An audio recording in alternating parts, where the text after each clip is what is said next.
Caridad en el lecho de la muerte. Así se llama el pequeño tema. Pero vamos a leer estos textos. A los ricos de este siglo manda que no sean altivos, ni pongan la esperanza en las riquezas, las cuales son inciertas, sino en el Dios vivo, que nos da todas las cosas en abundancia para que las disfrutemos. Segunda de Corintios 4:18.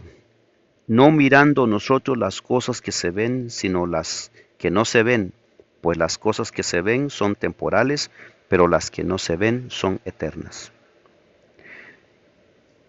Proverbios 38.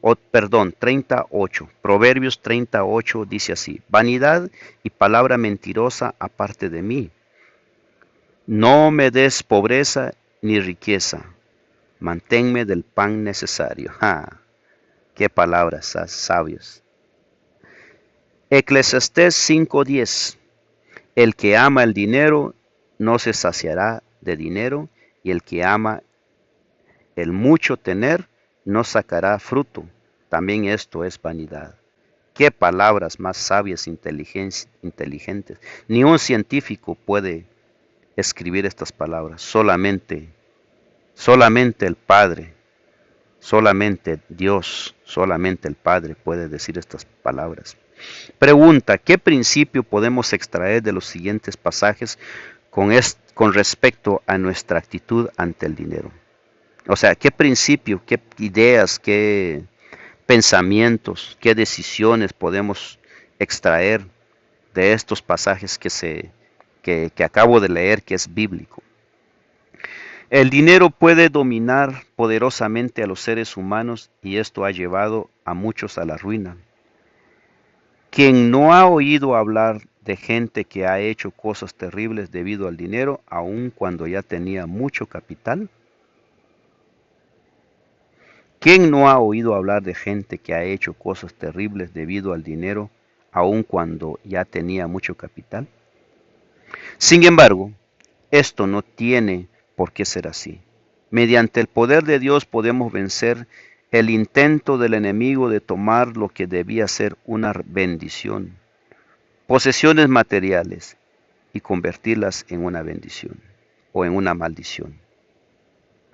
En el contexto de ser buenos mayordomos en preparación para la muerte, un peligro que enfrenta la gente es la tentación de acaparar posesiones ahora, justificando esta acumulación con la idea de que, bueno, cuando muera entonces pueda darlo todo, aunque es mejor que gastarlo todo ahora.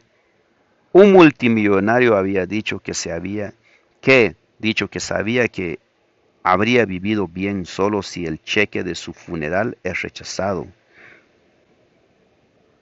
Podemos y debemos hacer algo mejor que eso.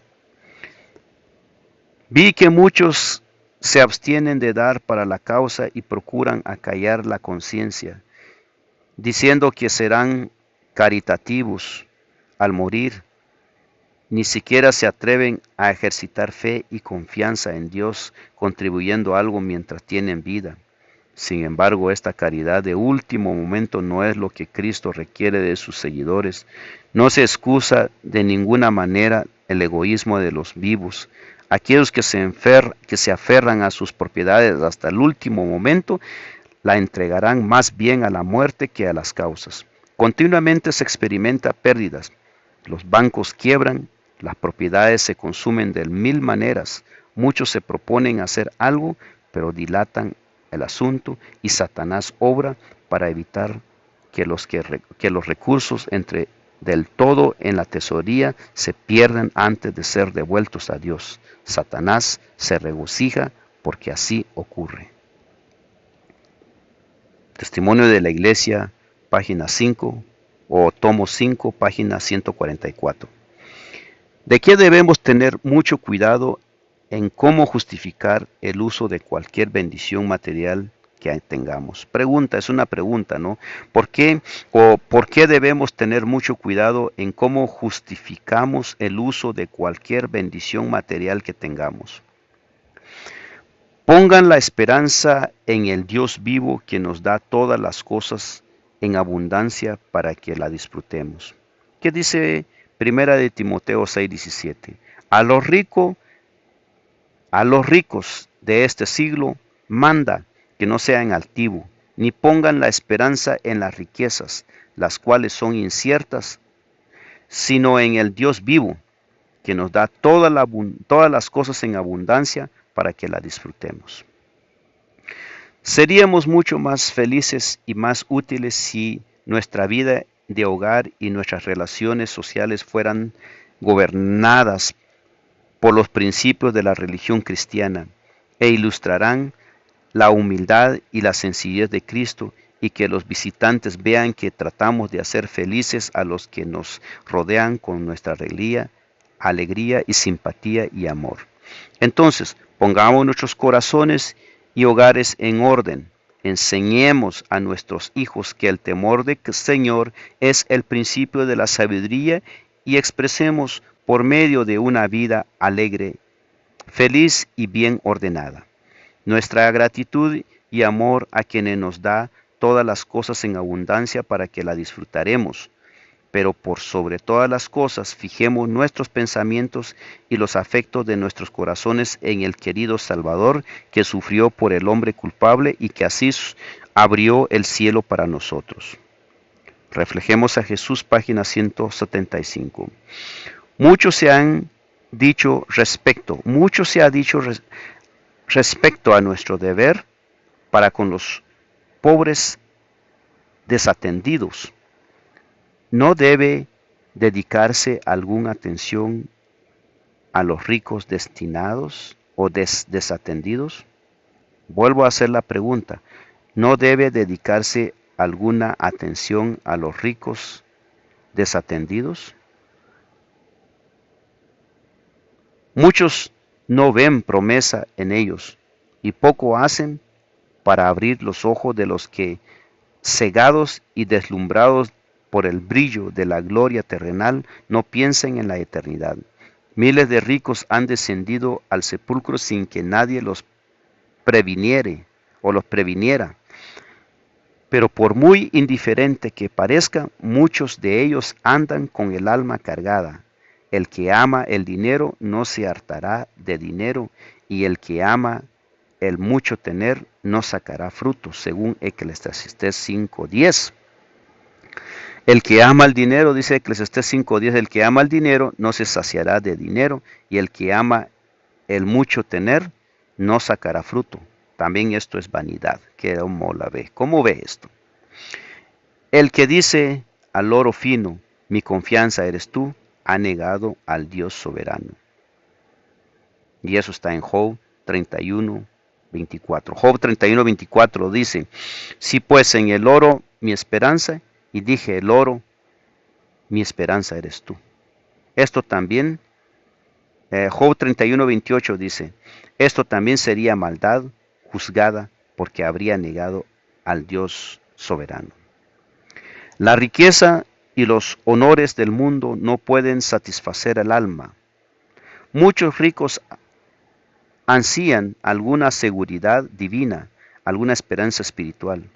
Muchos anhelan algo que ponga fin a la monotonía de su vida estéril. Muchos funcionarios públicos sienten necesidad de algo que no tienen. Pocos de ellos asisten a la iglesia, pues consideran que no obtienen gran provecho. La enseñanza que allí oyen no conmueve su corazón. ¿No les dirigiremos algún llamamiento personal? El misterio de curación, página 161-162. Es interesante eso y a veces da preocupación, ¿no? Porque pues hay muchas personas, ¿no? Que en verdad, hay muchos funcionarios, ¿no? Que están ejerciendo su trabajo en el gobierno y nosotros no pensamos en ellos, sino al contrario, a veces los juzgamos. Vi que muchos se abstienen de dar para la causa y procuran acallar la conciencia, diciendo que serán caritativos al morir, ni siquiera se atreven a ejercitar fe y confianza en Dios, contribuyendo algo mientras tiene vida. Sin embargo, esta caridad de último momento no es lo que Cristo requiere de su seguridad. No excusa de ninguna manera el egoísmo de los vivos. Aquellos que se aferran a su propiedad hasta el último momento la entregan más bien a la muerte que a la causa. Continuamente se experimenta pérdidas, los bancos quiebran y la propiedad se consume de mil maneras. Muchos se proponen hacer algo, pero dilatan el asunto. Y Satanás obra para evitar que los recursos entre del todo en la tesorería se pierda antes de ser devueltos a Dios. Y Satanás se regocija porque así ocurre. Si quieres hacer algún bien con vuestros recursos, hacedlo enseguida, antes de que Satanás se apodere de ellos y estorbe así la obra de Dios. Muchas veces cuando el Señor ha abierto el camino para que los hermanos manejen sus recursos de tal manera que puedan adelantar su casa, los agentes de Satanás han suscitado alguna otra empresa que ellos estaban seguros iban a duplicar su recurso.